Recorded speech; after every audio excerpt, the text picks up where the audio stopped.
مانسہرہ کے علاقے اچھڑیاں انٹرچینج کے قریب دو ٹیکسی کاروں کے درمیان شدید تصادم کے نتیجے میں پولیس ذرائع کے مطابق موٹر وے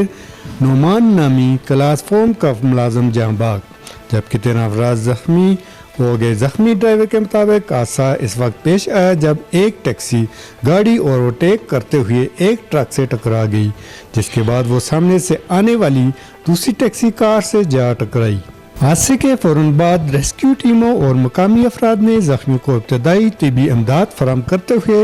مانسہرہ کنگ عبداللہ اسپتال منتقل کیا، جہاں متعدد زخمیوں کو طبی امداد دی گئی، جبکہ ایک شدید زخمی کی حالت تشویشناک ہونے کے باعث اسے ایبٹ آباد کمپلیکس ریفر کر دیا گیا۔ زخمیوں میں اسد، وقاص، شہزاد، شرین، رشید، رمضان، آیت، فائزہ، ممتاز، حلیم، شبیر سمیت دیگر 3 افراد جن میں ایک بچہ بھی شامل ہے۔